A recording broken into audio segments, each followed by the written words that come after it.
আমার প্রিয় ছাত্রছাত্রী ও স্নেহের ভাই বোনেরা, বাংলা পাসওয়ার্ডে তোমাদের সবাইকে স্বাগত। আজকে আমি ক্লাস 10-এর যে অভিষেক কবিতাটি আছে সেই কবিতার লাইন ধরে ব্যাখ্যা এবং শব্দের কি অর্থ হয় সেগুলো তোমাদের আমি জানাচ্ছি। তোমরা কবিতাটি মন দিয়ে শোনো, আশা করি কোনো অসুবিধা তোমাদের থাকবে না।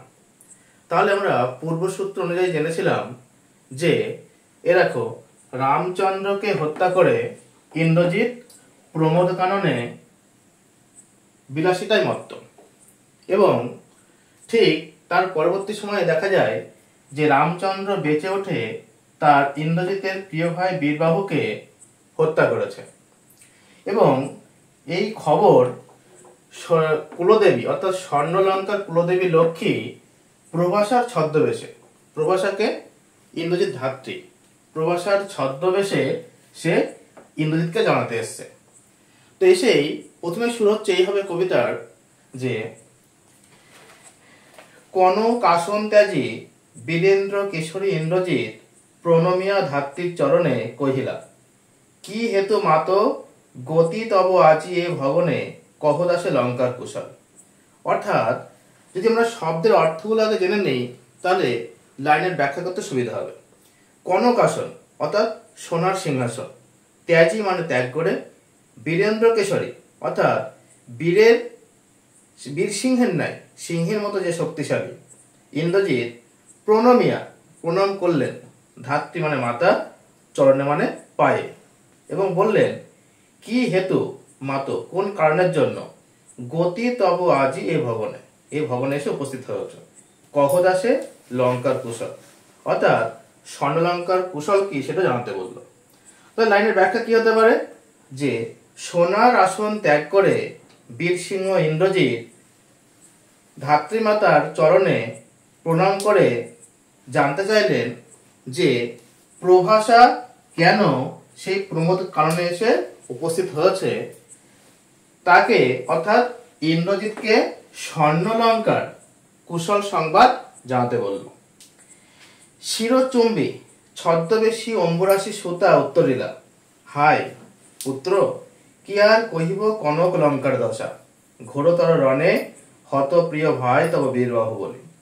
শিরচুম্বী অর্থাৎ মাথায় স্নেহের চুম্বন করে, ছদ্মবেশী অম্বুরাশি সুতা উত্তরিলা অর্থাৎ সমুদ্র মন্থন জাত বলে লক্ষ্মীর অপর নাম, সেই লক্ষ্মী অর্থাৎ যিনি প্রভাষার ছদ্মবেশে এসছেন ইন্দ্রজিতের মাথায় স্নেহের চুম্বন করে বললেন, হায় আক্ষেপ করে পুত্র কি আর কহিব কনক লঙ্কার দশা, স্বর্ণলঙ্কার দশা সম্পর্কে কি বলবো। ঘোরতর রণে অর্থাৎ কঠিন যুদ্ধে, হত প্রিয় ভাই তব বীরবাহু বলি, তোমার যে প্রিয় ভাই বীরবাহু সে হত হয়েছে, সে মারা গিয়েছে। তার শোকে মহাশোকী রাক্ষসাধিপতি সসৈন্যে সাজে নাজি রুজিতা আপনি, অর্থাৎ রাবণ এবং চিত্রাঙ্গদার যে সন্তান বীরবাহুর মৃত্যুতে রাবণ শোকে মুহ্যমান, সেই কারণে তিনি তার সেনাবাহিনী নিয়ে তার পুত্রের মৃত্যুর প্রতিশোধ নেওয়ার জন্য তিনি রণসাজে সজ্জিত হচ্ছেন। জিজ্ঞাসিলা মহাবাহু বিস্ময় মানিয়া, কি কহিলা ভগবতী কে বধিল কবে প্রিয়ানুজে, নিসারণে সংহারেণু আমি রঘুবরে।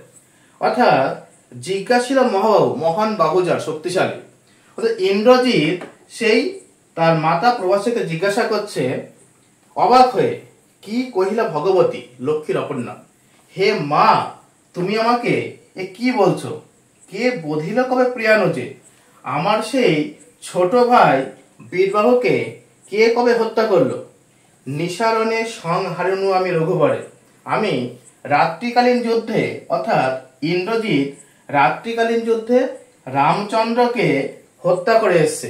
কিভাবে না, নিসারণে সংহারেণু আমি রঘুবরে খণ্ড খণ্ড করিয়া কাটিনো পরশী প্রচন্ড স্বর বরিদলে, অর্থাৎ রাত্রিকালীন যুদ্ধে রামচন্দ্রের উপর স্বর বর্ষণ করে রামচন্দ্রকে খণ্ড খণ্ড করে কেটে সে তাকে মেরে ফেলেছে, সংহার করেছে।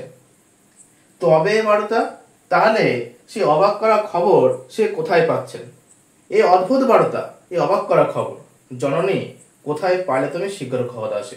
অর্থাৎ তাহলে তুমি এই অবাক করা খবর কোথায় পাচ্ছ যে রামচন্দ্র তার ভাই বীরবাহুকে হত্যা করেছে, সেই খবর তুমি আমাকে। এবার রত্নাকর রত্নোত্তমা ইন্দিরা সুন্দরী উত্তরীলা। রত্নাকর অর্থাৎ সমুদ্রকে এখানে বলা হচ্ছে রত্নাকর। কেন? সমুদ্র অনেক রত্ন ধারণ করে, তাই সমুদ্র অপর নাম হচ্ছে রত্নাকর। রত্নোত্তমা, সেই রত্নের মধ্যে উত্তম বা শ্রেষ্ঠকে, সে হচ্ছে ইন্দিরা সুন্দরী অর্থাৎ লক্ষ্মী। ইন্দ্রের অপর নাম লক্ষ্মী। রত্নোত্তমা কেন? রত্নযুক্ত উত্তম, রত্নোত্তম।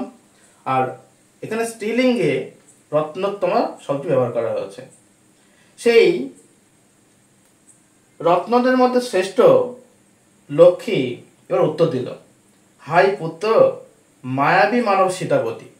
অর্থাৎ সীতার যে স্বামী, তিনি সাধারণ কেউ নন, যেমন তেমন নন, তিনি হচ্ছে মায়াবী, মায়া জানে, ছলনা জানে।